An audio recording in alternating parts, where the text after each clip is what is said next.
Assalamualaikum warahmatullahi wabarakatuh. Selamat sore dan salam sejahtera untuk kita semua.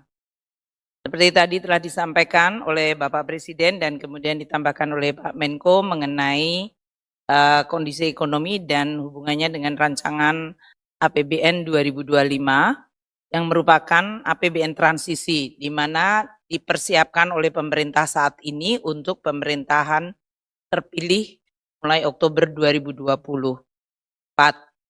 Dan ini tentu kita terus berkoordinasi dan berkomunikasi serta terus menjaga sinkronisasi dari rancangan APBN 2025 sehingga bisa menampung semaksimal mungkin tadi disampaikan seluruh program prioritas yang temanya berkelanjutan, akselerasi, dan penguatan.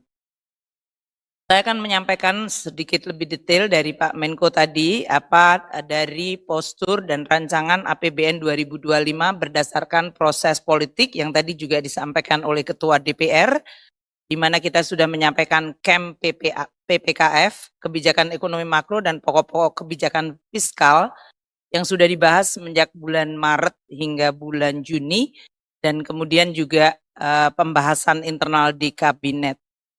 Pertama, ada dua, yaitu kondisi ekonomi seperti biasa yang akan mempengaruhi dan oleh karena itu juga akan menentukan desain dari APBN itu sendiri dan bagaimana kinerja dari APBN yang kadang menjadi shock absorber, counter cyclical atau peredam shock maupun sebagai counter cyclical atau siklus dari perekonomian untuk bisa terus menjaga masyarakat dan perekonomian kita sehingga di tengah berbagai ketidakpastian, guncangan, Indonesia tetap bisa berjalan maju untuk mengejar cita-cita Indonesia emas.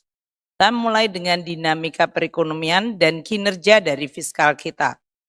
Kalau kita lihat, dan ini disampaikan dalam pidato tadi pagi dan oleh Pak Menko lagi, bahwa global environment itu masih sangat tidak pasti. Meskipun kita mungkin sudah melihat ada suatu pola yang berulang, repeated pola ya, yaitu mengenai tensi politik secara global, yaitu eskalasi antara blok di Amerika Serikat, Eropa dengan blok RRT, Rusia, dan bahkan sudah flare atau sudah pecah menjadi perang seperti di Ukraina.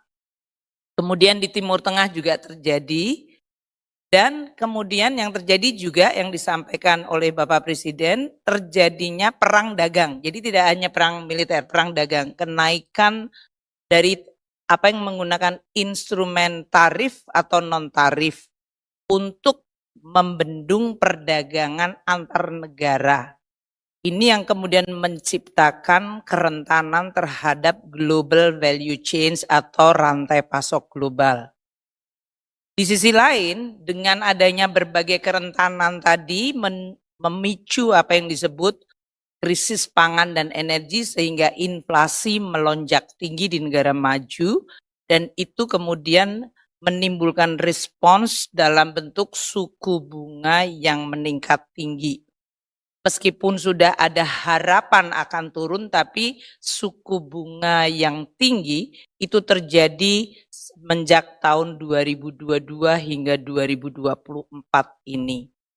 Kombinasi tensi global, disruption supply chains, high inflation dan high interest rate yang menggerus daya beli dan menurunkan minat investasi, pertumbuhan ekonomi dunia melemah. Hanya tinggal di 3,1%. Kalau kita bandingkan untuk dekade sebelumnya bisa tumbuh di atas 4, sekarang hanya di 3,1.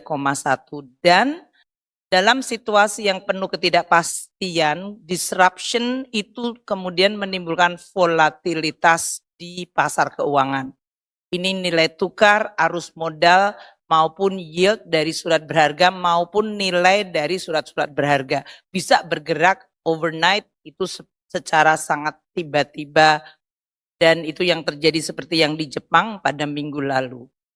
Di sisi lain kita berhadapan dengan faktor fundamental yang berubah, perubahan iklim, teknologi digital dan artificial intelligence maupun demografi. Itu 3 structural issue yang pasti akan men-shape atau membentuk dan mempengaruhi perekonomian global dan nasional.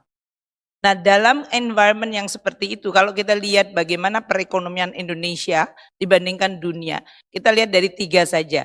Growth, investment, dan ekspor barang.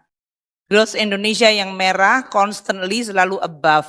Waktu semuanya tertekuk atau bertekuk lutut terhadap COVID-19, Indonesia rebound dan kita bisa tumbuh tadi di 5% yang disampaikan oleh Bapak Presiden dan Pak Menko. Sementara dunia masih struggle dengan recovery. Mereka masih banyak yang masih recover atau mengalami apa yang disebut scarring effect atau efek luka yang dalam.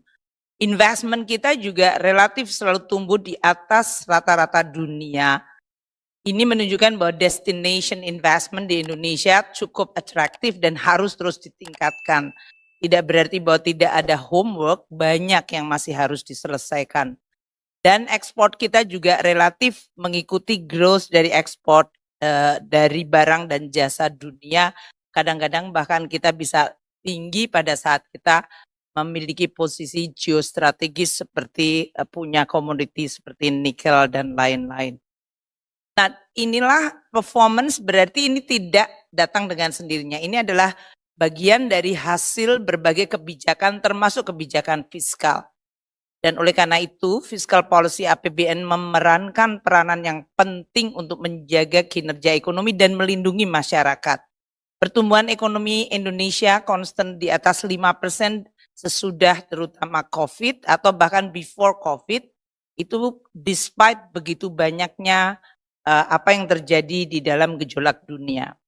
Karena kita memiliki domestic demand, consumption rumah tangga yang akan terus dijaga dari sisi daya beli, 53% menjelaskan GDP kita, consumption pemerintah 7%, investment itu hampir 30% dan ekspor 21 minus import 18,9. Dalam environment dunia yang melemah, kita harus make sure dan fokus bahwa domestic demand kita, consumption, investment, dan to some extent even export yang cenderung melemah, tetap kita bisa push menggunakan berbagai instrumen. Oleh karena itu nanti policy mengenai consumption rumah tangga seperti daya beli, inflasi terkendali, employment creation itu menjadi penting. Belanja pemerintah dan policy pemerintah ditujukan kepada hal tersebut. Termasuk dalam hal itu nanti adalah berbagai kebijakan-kebijakan di bidang bansos, kesehatan maupun dari pendidikan. Untuk peningkatan investasi, infrastruktur yang selama ini sudah dibangun dan itu meningkatkan konektivitas dan meningkatkan mobilitas sehingga menciptakan tadi lower cost dan juga perbaikan dari sisi logistik distribusi. Selain juga menciptakan attractiveness terhadap investasi baru. Investasi tidak selalu dari luar tapi juga dari dalam di mana kesempatan berusaha muncul. Dan kita menggunakan insentif fiskal secara selektif. Kalau ada sektor tertentu seperti otomotif, electric vehicle mau di-push, atau sektor perumahan yang kita menganggap bahwa itu adalah perlu untuk ditingkatkan, kita bisa menggunakan instrumen fiskal termasuk tax insentif di dalam rangka menciptakan stimulasi. Selain instrumen fiskal seperti belanja subsidi. Jadi kombinasi bisa dalam bentuk belanja subsidi atau dari sisi taxation. Untuk ekspor kita akan terus dukung melalui hilirisasi dan itu memposisikan Indonesia di dalam tren dunia dan membuat Indonesia di dalam strategic value chain global dan itu menguntungkan posisi Indonesia. Tentu masih banyak homework mengenai hilirisasi ini termasuk produk pada level hilir seperti chips dan elektronik yang lain. Dan yang terakhir, transformasi ekonomi Indonesia sendiri, yaitu apakah itu di dalam energi, hilirisasi industri maupun hilirisasi dari sektor pertanian. Itulah yang mungkin menjadi strategi growth kita dan bagaimana APBN fiscal tools akan membantu dan mendukung strategi tersebut. Pertama mengenai consumption rumah tangga yang terjaga. Ini karena inflasi terkendali dan Indonesia seperti saya sudah sering sampaikan, menggunakan approach tidak hanya dari sisi monetary approach, tapi fiscal dan bahkan approach secara birokratis administratif itu sangat penting untuk mengadres inflasi yang bukan berasal dari agregat demand. Jadi seperti Mendagri dan kami mengumumkan pemerintah daerah melalui tim pengendali inflasi daerah, Pak Menko tim pengendali inflasi nasional. Itu semuanya memberikan kontribusi terhadap stabilitas harga pada tingkat yang kemudian menciptakan inflasi rendah. Dan itu membantu daya beli. Pada saat krisis pangan terjadi, krisis energi global terjadi, Indonesia relatifly punya inflasi yang rendah. Dan itu menguntungkan sehingga kalau kita lihat growth dari consumption kita bisa terjaga mendekati 5%. Dan itu mendukung growth kita di 5%. Another example untuk meningkatkan konsumsi adalah employment atau kesempatan kerja dan penciptaan kesempatan kerja. Selama periode 2015-2024, 21,3 tenaga kerja tercipta dan untuk periode 2022-2004 sendiri separuhnya itu berarti terjadi akselerasi job creation. Rata-rata per tahun berarti adalah 2,1 juta. Untuk periode 15-2024, kalau untuk 3 tahun terakhir bahkan akselerasi dalam penciptaan pertambahan tenaga kerja baru yaitu 3,7. Ini menimbulkan tadi unemployment-nya menjadi menurun dari 6,26 meningkat karena terjadinya COVID, semua ekonomi berhenti dan sekarang sudah di bawah 5% yaitu 4,82. Selain consumption tadi dijaga dengan inflasi dan job creation, kita juga memberikan perlindungan sosial kepada kelompok tidak hanya yang rentan, miskin, tapi juga bahkan kelompok kelas menengah. Teman-teman wartawan barangkali membayangkan bahwa kalau dari APBN hanya bansos, PKH, sembako, kemudian Kartu Indonesia Pintar, PBI yang dari tempatnya Kementerian Kesehatan untuk masyarakat agar mendapatkan akses jasa kesehatan. Namun itu bansos itu yang kuning dan memang lebih banyak dinikmati untuk kelompok ini yang paling miskin itu adalah desil 1, 2, 3, 4. Meskipun kita lihat untuk bansos sembako juga dinikmati sampai desil 10. Kemudian tapi APBN juga memberi bantuan kepada masyarakat dalam bentuk subsidi. Subsidi dalam bentuk barang, yaitu artificially membuat harga menjadi lebih rendah. Harga-harga untuk BBM, listrik, LPG. Dan kalau kita lihat yang biru muda itu adalah subsidi kompensasi memproteksi daya beli masyarakat hingga seluruh desil. Artinya semua masyarakat, enggak yang miskin, yang menengah dan kaya, semuanya menikmati subsidi tersebut. Memang menjadi persoalan masalah sasaran. Ada lagi satu instrumen fiskal lain yang barangkali tidak familiar, tapi sebetulnya penting, yaitu bahwa PPN yang dibebaskan. Jadi banyak masyarakat menganggap bahwa semua barang jasa itu kena PPN. Tapi sebetulnya di dalam Undang-Undang HPP sangat menjelaskan. Barang kebutuhan pokok, pendidikan, kesehatan, transportasi itu tidak kena PPN. Jadi kalau membayangkan PPN kemarin 10 ke 11 dan di Undang-Undang HPP akan menjadi 12, itu barang-barang itu tidak terkena PPN. Jadi itu memproteksi dan kalau kita lihat yang biru tua di atas ini, mereka dinikmati bahkan lebih pada kelompok kelas menengah, bahkan sampai ke atas dalam hal ini. Jadi saya ingin menyampaikan bahwa APBN menjaga daya beli masyarakat agar consumption itu tetap terjaga stabil tadi melalui daya beli, inflasi rendah, melalui job creation sehingga employment bertambah tadi dengan 21,3 juta selama 10 tahun terakhir dan 11,1 3 tahun terakhir. Plus kita memberikan bantalan melalui APBN dengan 3 moda, yaitu modal mengenai bansos, dari subsidi maupun dari PPN yang diberikan pembebasan.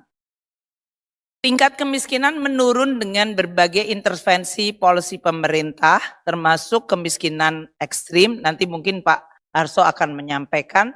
Dan ini merupakan salah satu bahwa pertumbuhan kita inklusif berkualitas. More, kita ingin tidak hanya sekedar level pertumbuhan, tapi kelompok yang paling rentan miskin bisa kemudian ikut menikmati. Transfer ke daerah yang selama ini juga sudah diberikan jumlahnya makin meningkat, itu kita lihat mampu mengurangi juga ketimpangan. Karena kalau sosialnya itu makin tidak timpang, akan menimbulkan juga yang disebut tadi modal sosial yang Pak Menko sampaikan. Dan kita lihat kontribusi dari transfer ke daerah di dalam mengurangi ketimpangan antara daerah yang tertinggal dengan daerah yang relatif maju itu terlihat dengan tail index yaitu yang orange sebelah kiri itu makin menurun. Ini sesuatu yang positif. Bahkan kalau kita lihat dana desa yang sudah diberikan sejak 2018, kita lihat di sebelah kanan, mayoritas desa itu adalah desa tertinggal, yaitu yang orange. Kita lihat dalam kurun waktu 2018 hingga 2024, desa tertinggal menurun tajam, yaitu dari dari di atas 27.000, sekarang sekitar 5.000. Sementara yang biru tua naik ke atas itu adalah desa yang mandiri. Desa mandiri dari 310 desa di 2018, sekarang sudah 17.203 desa yang statusnya mandiri.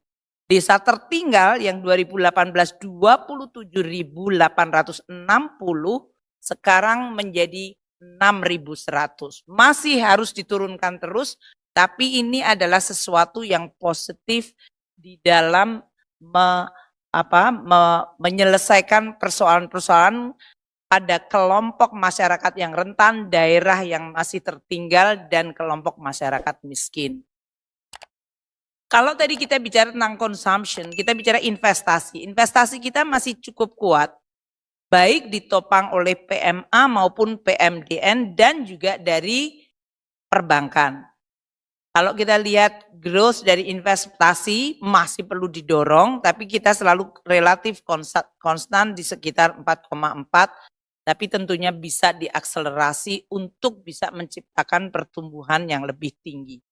Investasi yang kuat ini didorong oleh PMA dan PMDN. Kita lihat dari 211 triliun sudah naik lebih dari 2 kali lipat, terutama periode pasca krisis COVID. Jadi ini udah doubling dalam terutama 3-4 tahun terakhir. Kredit bank juga sudah mulai growing untuk total credit growth yang sekarang ini tumbuh di 11,5. Kredit investasi bahkan tumbuh lebih tinggi di 13,9 dan kredit modal kerja yang tumbuh 10,9. Double digit growth dari banking sektor maupun dari PMA PMDN.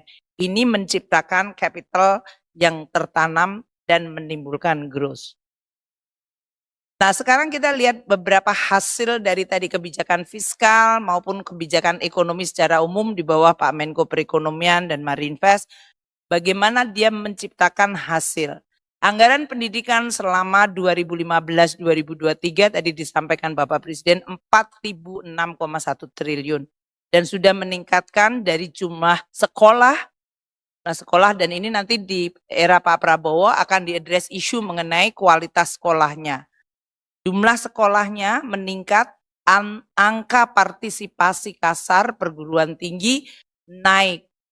Ini termasuk salah satu indikator mau menjadi negara maju adalah ya jumlah orang yang bisa masuk ke perguruan tinggi. Prevalensi stunting turun, jumlah rumah sakit umum naik, nanti Bapak Menteri Kesehatan dan Menteri Pendidikan bisa menyampaikan, dan jumlah puskesmas juga naik. Ini artinya akses kepada kesehatan selain dari sisi biaya kayak PBI ditanggung, tapi juga lokasi dan juga akses kepada pendidikan, terutama kelompok yang paling vulnerable. Perlindungan sosial, tadi jumlah perlindungan sosial itu 3.127 triliun. Dan itu mampu menurunkan angka kemiskinan. Jangan lupa angka kemiskinan sedikit melonjak pada saat COVID dan oleh karena itu kita kembali menurunkan. Tadi Gini koefisien menurun dari 0,4 kita sekarang di 0,379. Pengangguran juga menurun seperti yang tadi disampaikan.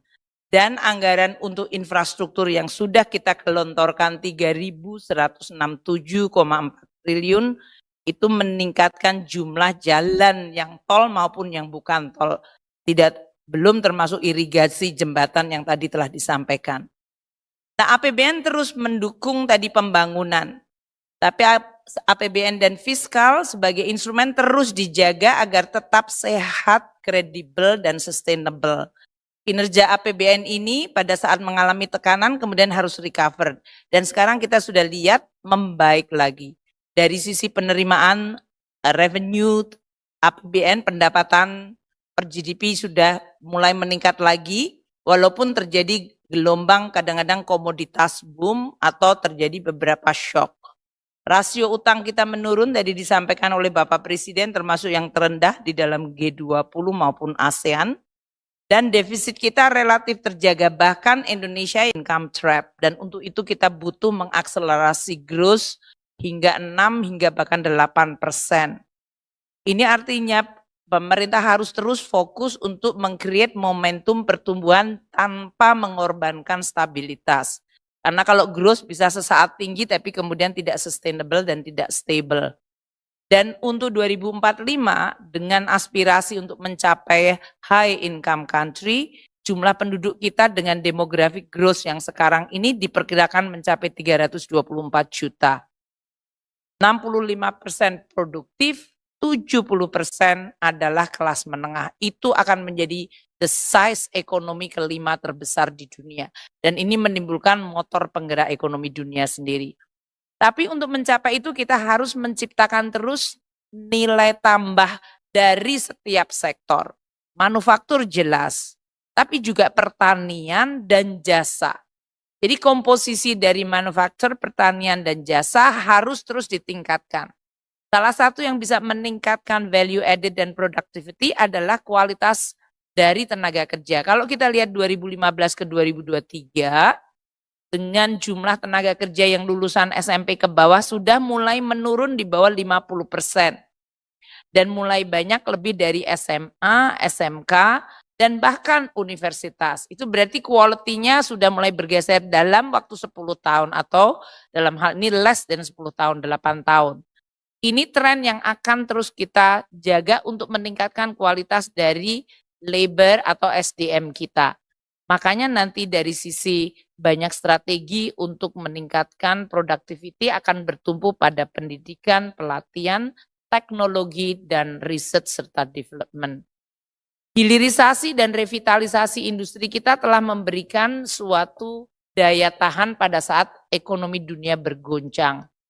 Kita lihat 3 leading sektor di manufaktur yang punya potensi sangat besar, yaitu industri makanan minuman, logam dasar, ini yang hilirisasi dari pertambangan, dan industri kimia farmasi. 3 ini selalu identik nanti dengan manufacturing base ekonomi kita. Sedang sektor-sektor yang memang tertinggal karena sekarang shift dengan teknologi dan otomasi, dalam hal itu seperti tekstil, alas kaki, industri karet, ini perlu untuk ada semacam afirmasi agar mereka memiliki adjustment yang relatively smooth. Untuk itu, kita akan menggunakan insentif fiskal maupun fiscal tools.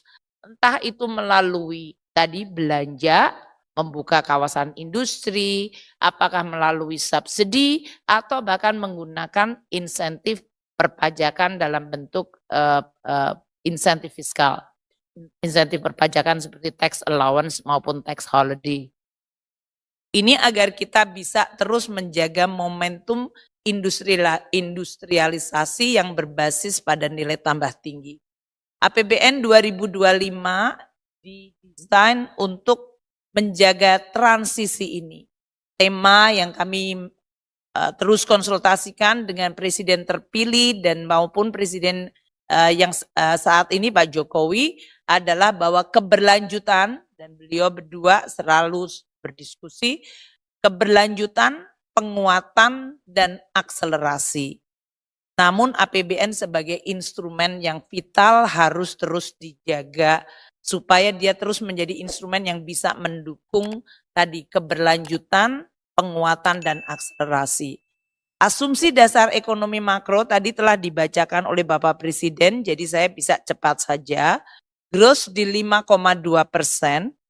Memang dalam situasi yang tadi disampaikan Pak Menko, kita harapkan dengan interest rate mulai menurun, akan ada momentum growth, tapi yang tidak pasti adalah fragmentasi dan geopolitik yang masih akan menimbulkan disruption yang patternnya itu tidak pernah bisa terbaca secara mudah. Tapi inflasi kita menggunakan 2,5%, suku bunga SBN 10% di 7,1, itu dengan konservatif melihat volatilitas yang terjadi pada tahun ini. Nilai tukar di 16.100 rupiah per dolar, meskipun kita melihat sekarang sudah ada tanda kuat di bawah 16.000. Tapi kita membuat estimasi tentu bersama Bank Indonesia. Harga minyak diperkirakan di 82 dolar per barel, lifting minyak kita di 600.000 barel per hari, dan lifting gas di 1,5 juta barel per hari equal minyak.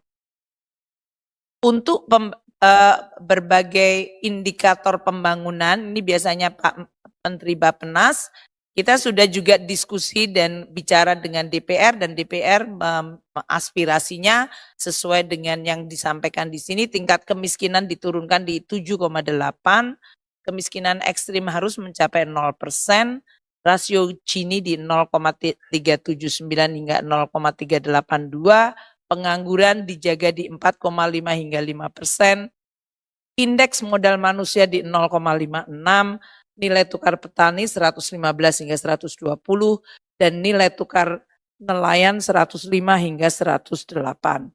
Postur APBN kita dengan defisit 2,53%, pendapatan negara akan mencapai 2.996,9 triliun.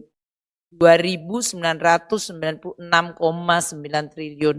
Kalau dibandingkan dengan tahun ini target 2.802,3 triliun. Tahun depan belanja negara mencapai 3.613,1 triliun. Tahun ini ada di 3.325,1 triliun. Kontribusi perpajakan mencapai 2.490,9 triliun. Ini untuk pajak saja sudah melewati 2.000 nanti pada tahun ini, tahun depan. Untuk penerimaan pajak dengan bea cukai mencapai 2.490,9. Kalau tahun ini 2.309,9 triliun. PNBP di 505,4 triliun, tahun ini 492. Belanja negara yang 3.613 triliun dibagi belanja pemerintah pusat 2.693,2 triliun dan transfer ke daerah 919,9 triliun. Oleh karena itu posturnya defisit APBN di 2025 adalah di 616,2 triliun atau 2,53% dari GDP. Ini dalam hal ini pembiayaan adalah 616. Kalau kita lihat postur ini didesain dengan konsultasi supaya program-program prioritas bisa diakomodasi, diwadahi, dan mulai bisa dilaksanakan pada tahun pertama dari pemerintahan Presiden terpilih. Agenda tematik 2025 kalau kita lihat di sini, pendidikan 722,6 triliun. Yang mungkin perlu di sini dilihat selain program yang meneruskan seperti peningkatan akses tadi, kualitas pendidikan dan menggunakan instrumen yang sama seperti PIP, KIP kuliah, BOS, BOP, PAUD, beasiswa termasuk LPDP, juga pemberian makanan bergizi untuk anak-anak sekolah. Di pemerintahan presiden terpilih juga akan memfokuskan pada renovasi sekolah-sekolah, terutama kelas-kelas dan sekolah-sekolah yang buruk, dan pembangunan sekolah unggulan. Yang biru ini adalah yang berasal dari pemerintah baru untuk penekanan suatu program baru dan akselerasi untuk pendidikan. Kemudian untuk link and match dengan pasar tenaga kerja, apakah menggunakan pendidikan vokasi atau sertifikat, itu nanti sudah masuk di dalam anggaran dan sudah ada di dalam program yang ada. Faktor kedua adalah perlindungan sosial, 504,7 triliun. Selain untuk tadi perlindungan sosial yang sudah saya sampaikan seperti PKH, kartu sembako, PIP, KIP, kuliah, kita juga masukkan di sini adalah kartu kesejahteraan yang akan terus diintegrasikan. Yang disampaikan diperkuat, diperbaiki. Juga ada penguatan perlindungan sosial sepanjang hayat, terutama karena kita antisipasi demografi yang mulai menua. Dan penguatan dari graduasi dan dari kemiskinan. Untuk infrastruktur yang mencapai 400,3 triliun, ini terutama infrastruktur yang mendukung ketahanan pangan. Karena presiden terpilih fokus kepada ketahanan pangan, jadi untuk infrastruktur pertanian, jaringan irigasi, dan bendungan maupun sampai dengan kepada daerah nanti. Juga infrastruktur pendidikan dan kesehatan. Kalau ini sudah diakselerasi zamannya Pak Budi Sadikin dan juga dari tempatnya Pak Nadiem dengan PUPR yang melakukan pembangunan. Penyediaan rumah murah menjadi salah satu hal yang akan ditingkatkan. Dan di dalam anggaran infra ini adalah untuk keberlanjutan IKN serta transformasi ekonomi, terutama untuk membuka daerah-daerah industri baru. Kesehatan akan mencapai 197,8, ini nanti Pak Menteri Kesehatan bisa menjelaskan untuk program-program apa saja. Ketahanan pangan menjadi salah satu perhatian dari presiden terpilih dan oleh karena itu 124,4 triliun. Di sini selain apa yang sudah dilakukan oleh kementerian terkait juga untuk lumbung pangan, akses pembiayaan petani, dan penguatan cadangan pangan nasional. Dan terakhir hukum dan HAM, Hankam, 372,3 triliun. Ini untuk berbagai modernisasi alutsista kita, Alpa Hankam, penguatan TIK, dukungan dari industri strategis, dan kegiatan operasional hukum dan Hankam. Untuk program prioritas presiden terpilih makanan bergizi gratis yang 71 triliun sudah ada di sini. Nanti akan dijelaskan oleh tim dari makanan bergizi gratis yang sekarang terus disempurnakan. Tujuannya adalah untuk menciptakan anak yang cerdas, tapi juga multiplier ekonomi di lokal juga akan ditekankan, yaitu UMKM-nya makin berdaya, dan ekonomi daerah bisa bergerak. Bapak Presiden terpilih meminta supaya revitalisasi sekolah ditekankan. Kami mengalokasikan 20,3 triliun untuk kualitas pendidikan, terutama bangunan ini, terutama pada bangunan. Karena begitu banyak ya, bangunan ada yang rusak berat, menengah, sedang. Jadi ini nanti akan dibuat menjadi prioritas bagi pemerintahan baru sehingga mereka bisa membuat target rehabilitasi dan perbaikan sekolah untuk tahun 2025, 22.000 sekolah umum dan keagamaan. Dan ini diharapkan juga menciptakan multiplier karena ini konstruksinya sederhana, bisa dilakukan oleh perusahaan konstruksi lokal. Kita mengharapkan ada dampak terhadap growth maupun terhadap penciptaan tenaga kerja hingga 178.000. Kemudian ketahanan pangan menjadi perhatian dari dari presiden terpilih. Kita mengalokasikan 124,4 triliun dari mulai sisi praproduksi, produksi, distribusi, pemasaran hingga di sisi konsumen, yaitu dari sisi makanan bergizi, kartu sembako maupun stabilitas harga. Kalau kita lihat dari praproduksi, dari bantuan alat tangkap, subsidi pupuk, bantuan alat mesin, benih, baik pangan maupun ikan. Dari sisi produksi akan ada 3 food estate lokasinya di Kalteng, Sumut, dan NTT. Dan pencetakan sawah baru. Ini akan pengembangan kawasan padi, jagung, dan tadi infrastruktur seperti bendungan, jaringan. Distribusi terutama untuk perbaikan jalan, akses supaya tidak menimbulkan harga yang bergejolak. Dan dari sisi pemasaran serta stabilisasi harga hingga tadi yang saya sampaikan konsumen.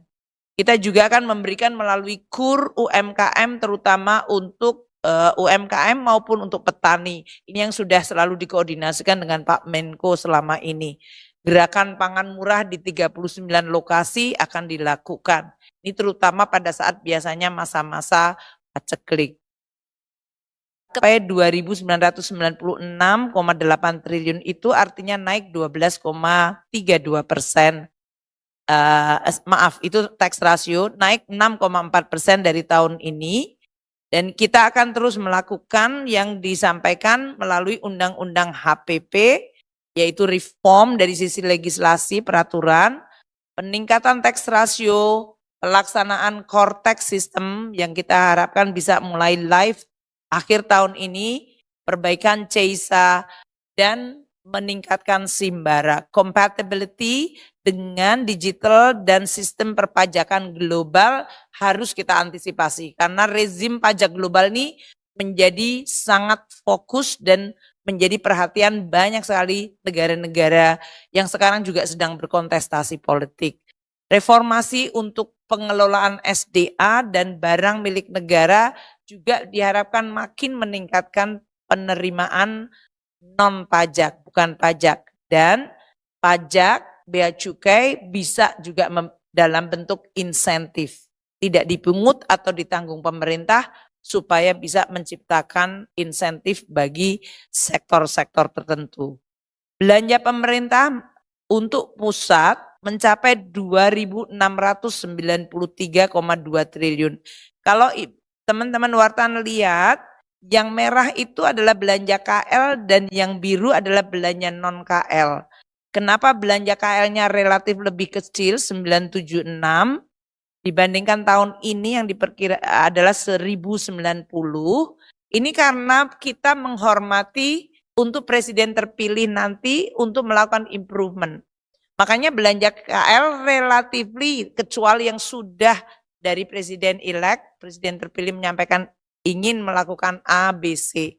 Tapi yang lain itu masih di retain di belanja non KL yang makanya angkanya menjadi tinggi yaitu 1.716,4 triliun. Ini nanti pada bulan Oktober untuk bisa dialokasikan dan biasanya nanti naik pada executing kementerian atau lembaga yang dipilih untuk melakukan tugas tertentu. Entah itu makanan bergizi, entah itu hal lain seperti tadi perbaikan sekolah dan hal-hal yang menjadi prioritas dari presiden terpilih.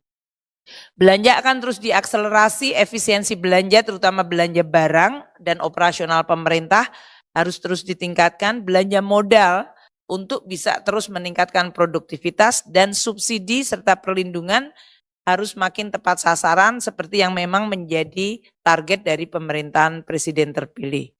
Transfer ke daerah akan meningkat 919,9 triliun. Ini naik 7,3%. Namun tidak hanya levelnya tapi sinergi harmonisasi dengan fiskal pusat daerah itu penting sekali. Dan kegiatan ini yang didanai oleh TKDD diharapkan mampu menciptakan growth dan kesejahteraan well-being serta membuat daerah itu makin konvergen. Artinya transfer itu yang untuk daerah yang miskin memang diberi dengan formula lebih banyak, ada afirmasi dibandingkan daerah yang memang sudah maju. Sehingga yang tertinggal bisa kemudian mengejar ketertinggalan. Kita berharap daerah juga meningkatkan kemampuan penerimaan pajak asli daerah, local taxing power, dan daerah juga mulai makin sophisticated untuk mengelola APBD-nya dengan pembiayaan inovatif. Sehingga mereka tidak 100% tergantung dari transfer saja.